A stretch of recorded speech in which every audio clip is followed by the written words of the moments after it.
Zahaba ruhu, berhilang daripadanya jiwa yang suci.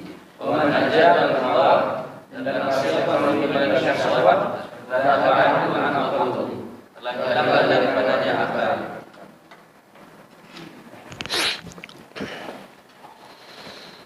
Baik, kita lanjut.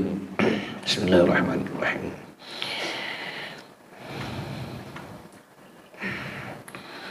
Faman ajaba iblis zahaba anhu ad-din. Faman, maka barang siapa ajaba itu kalau bahasa kita menjawab, aida'ahu, jadi memenuhi panggilan iblis, zahaba anhu ad-din, telah hilanglah daripadanya agama, al-millah al-muhammadiyah, maksudnya agama yang diajarkan oleh Nabi Muhammad sallallahu alaihi wasallam. Dalam pembahasan sebelumnya memang iblis itu sudah berjanji kepada Allah. Coba kita buka surah Al-Hijr ayat 39.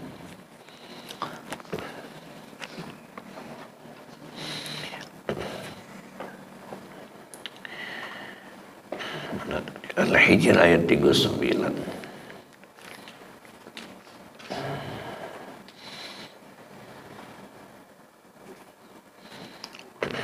Nah, iblis mengatakan, berkata iblis, Rabbi bima aghwaytani, Tuhanku, ya, oleh karena engkau telah memutuskan aku, maksudnya itu aku ini setelah sesat.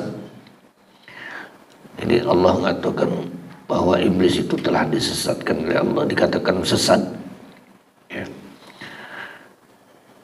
Karena pada ayat sebelumnya ketika iblis terusir dari surga, ya, termasuk iblis diperintahkan oleh Allah Subhanahu wa taala untuk bersujud kepada Adam. Tapi iblis dah galak, katanya, lam akun li asjuda li basyarin, aku tidak akan bersujud kepada manusia, khalaqtahu, yang telah engkau ciptakan, min salsalin, daripada tanah liat yang kering, min hama'im masnun, dan dari lumpur hitam yang diberi bentuk. Jadi tidak galak iblis, merasa lebih mulia. Maka Allah mengatakan fakhruj, qala fakhruj, keluarlah minha, daripada surga, fa innaka rajim, maka sesungguhnya engkau telah terkutuk, kata Allah. Wa inna 'alaika la'nata ila yaumiddin, Allah mengatakan sungguhnya kutukan itu sungguhnya engkau telah dilaknat ila yaumiddin, sampai hari kiamat. Lantas iblis mengatakan qala Rabbi, wahai Tuhan, fa'anzirni ila yaumi yub'atsun, berikan tangguh kepadaku, maksudnya itu berikan kesempatan sampai pada hari nanti dibangkitkan, yaitu hari kiamat. Jadi iblis itu minta dipanjangkan umurnya, diberikan dispensasi. Tujuannya apa? Ya, karena Allah Subhanahu wa taala, doa iblis salah satu, kata ulama, salah satu doa iblis yang dikabulkan Allah itu adalah dia minta tangguhkan. Maka Allah mengatakan qala fa innaka minal munzirin, baiklah, kata Allah, sungguhnya kamu termasuk yang dapat atau diberikan penangguhan. Sampai kapan? Ila yaumil waqtil ma'lum, di hari sampai yang telah ditentukan, maksudnya itu hari kiamat. Nah, baru balik ke tadi janji iblis tadi, qala rabbi bima aghwaytani, Tuhanku, karena engkau telah memutuskan bahwa aku sesat. Jadi Allah sudah melaknat dan menyatakan iblis itu sesat.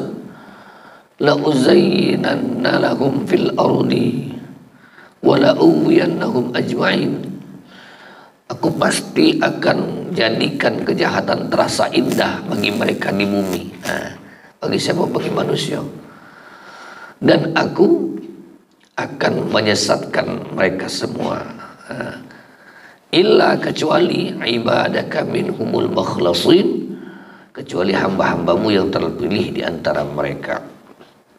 Nah, jadi sudah sejak awal ketika iblis itu berjanji, tinggal lagi ajakan atau panggilan dari iblis ini, da'ahu, ya. Panggilannya dari iblis ini tinggal tergantung lagi hamba-hamba Allah ini menjawab atau mengikutinya atau tidak sama sekali. Ketika dia minta ditangguhkan sampai hari kiamat, dikabulkan Allah. Dan dia berjanji untuk menyesatkan anak cucu Adam. Tapi dia mengakui dari kalimatnya, illa ibadaka minhumul makhlasin, kecuali yang tidak bisa diajak oleh iblis itu tadi adalah siapa? Hamba-hamba Allah yang terpilih. Jadi orang-orang yang mukhlis, ada yang mengatakan terpilih, atau orang-orang yang ikhlas di antara umatnya Nabi Muhammad, termasuk manusia yang tidak bisa disejatkan oleh iblis. Maka siapa yang memenuhi panggilan iblis tadi, dhahaba anhu din, maka akan hilanglah daripada agama. Maksudnya aturan-aturan Allah dalam agama yang dibawa oleh Nabi Muhammad sallallahu alaihi wasallam. Wa man ajaba an-nafsa dhahaba anhu ar-ruh. Dan orang siapa yang memenuhi panggilan daripada nafsu buruknya, dhahaba anhu ar-ruh, akan hilang, telah hilanglah daripadanya jiwa yang suci. Jadi nafsu yang buruk dalam diri kita ini ketika dipenuhi atau dituruti, hilanglah jiwa yang suci, hati yang bersih, ya. Karena hati yang bersih dan suci itu berawal dari seseorang yang memang dekat dengan Allah, dengan imannya, dengan ibadah dan keikhlasannya, maka akan menumbuhkan kesucian dalam hati dan jiwanya, dan itu akan terimplementasi, akan terlihat dari perkataannya. Jiwa yang suci itu akan tampak dalam diri seseorang itu dari perkataannya penuh dengan hikmah, dari gerakan tubuhnya tidak pernah mendatangkan keburukan bagi orang lain, bahkan mendatangkan kebaikan dan keselamatan untuk orang lain. Kesucian hati inilah yang akan tampak dalam keseharian seseorang. Kesucian hati dan kemurnian jiwa ini akan mendatangkan kebaikan bagi orang lain. Setiap dia menyampaikan sesuatu akan mengandung hikmah dan kebaikan. Orang yang mendengarnya pun akan turut pada kebaikan yang disampaikan. Akan hilanglah kekasaran dalam jiwanya, termasuk kekasaran dalam apa yang keluar dari kata-kata dari lisannya. Dia menjaga lisannya, dia menjaga anggota tubuhnya, bahkan panca inderanya, karena ini berawal atau terlahir dari jiwa yang suci tadi. Jadi siapa yang memenuhi panggilan hawa atau nafsu buruk atau nafsu buruk tadi, maka telah hilanglah daripadanya kesucian jiwanya, maka tidak akan bersih hatinya, ya. Walaupun pakaiannya pakaian orang-orang yang bertopengkan apa istilahnya kebaikan, tapi kalau kebersihan hati dan jiwa itu tak bisa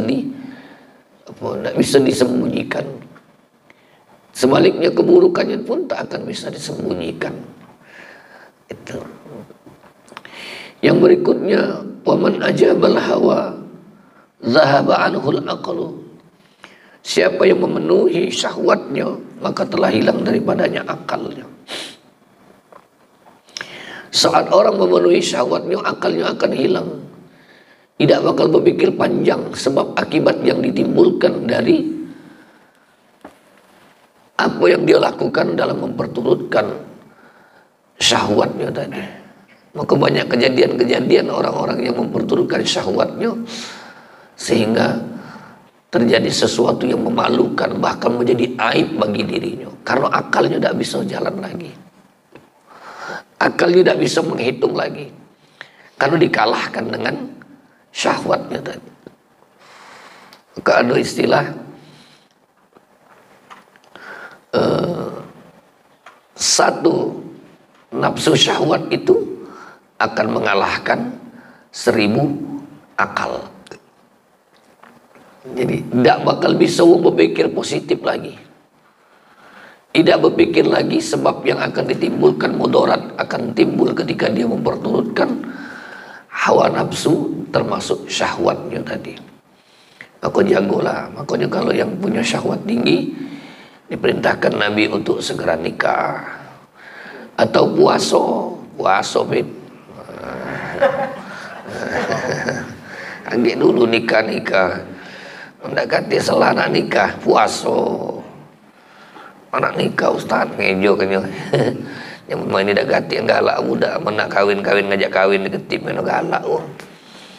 Iya puasa. Ya. Fa inna aradu lil basar, karena yang demikian itu akan menahan pandangan ya. Jadi puasa itu akan jago diri kita dari memperturutkan syahwat tadi. Kalau bisa menikah ya menikah, karena tampaknya akan datanglah akalnya jauh ya. Baik dari pihak perempuan maupun laki-laki, karena ini termasuk dampak yang buruk ketika seseorang memperturutkan syahwat dalam dirinya. Nah ini yang sudah kita bahas dari makalah dan sambungan makalah yang pernah kita sampaikan pada kajian sebelumnya. Allah alam. Habis suara.